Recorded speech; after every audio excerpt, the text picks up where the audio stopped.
मुफ्ती साहब, इस हवाले से ये भी पूछना चाह रहा हूँ कि उलमा के मातहत मदरसे में बच्चे पढ़ते हैं, आप भी एक मदरसा चलाते हैं, क्या मदरसों के बच्चों को ये इजाज़त है कि वो चैट जीपीटी वगैरह इस्तेमाल कर सकते हैं, इब्तदाई मालूमात ले सकते हैं वहाँ से? बिस्मिल्लाहिर्रहमानिर्रहीम।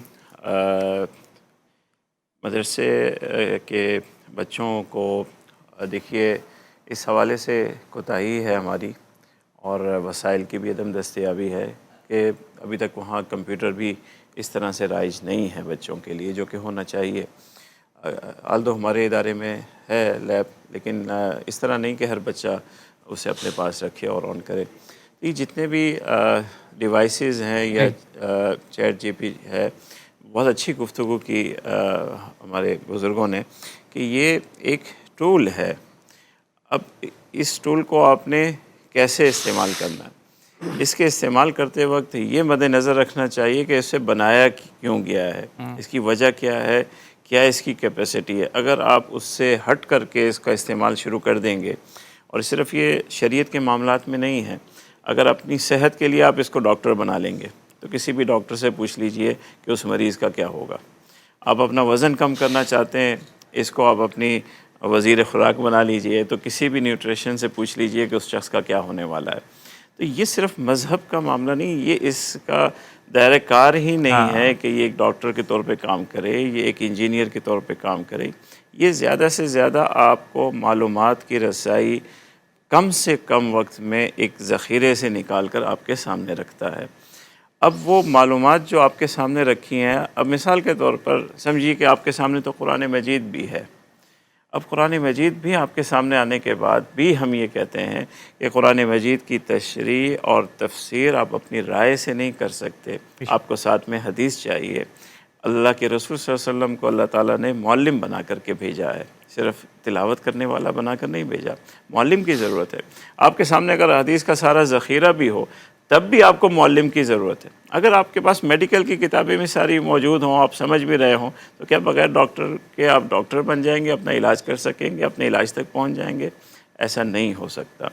इसी तरह चैट जीपीटी का जब हम इस्तेमाल करते हैं, जिस मकसद के लिए ये बनाया गया है, उस मकसद को सामने रख कर उसी हद तक हम इसका इस्तेमाल करेंगे, ये आपको फ़ायदा देगा। बहुत फ़ायदे की चीज़ है। आपकी रिसर्च का वक्त बहुत कम हो जाएगा, मुताले का वक्त कम हो जाएगा, आप बहुत कम वक्त में ज़्यादा रिसर्च कर सकेंगे।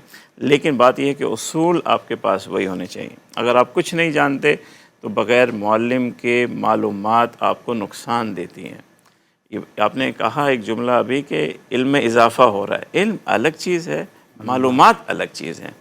मालूमात की कसरत इंसान को कंफ्यूज कर देती है। उस मालूमात को मुरत्तब एक मुअल्लिम करता है, एक आलिम करता है, चाहे वो डॉक्टरी की हो। अब सर का दर्द है, वो 10 रीज़न आपको दे देगा, तो आप तो कंफ्यूज हो जाएंगे, मेरी क्या चीज़ ख़राब है, क्यों सर में दर्द हो। अब कंफ्यूज हो जाएंगे, किसका इलाज करेंगे आप?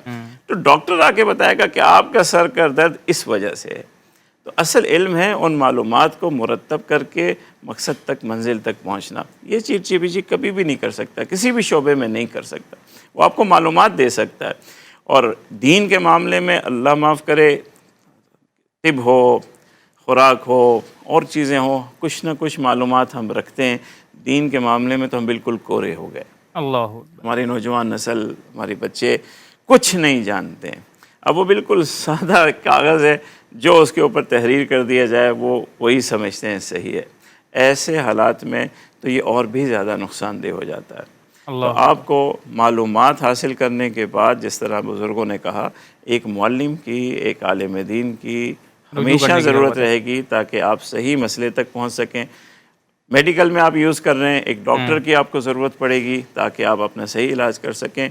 किसी भी शोबे में उस शोबे के माहिर को अगर आप एक तरफ रख कर खाली इसको इस्तेमाल करेंगे तो आप तबाह हो जाएंगे।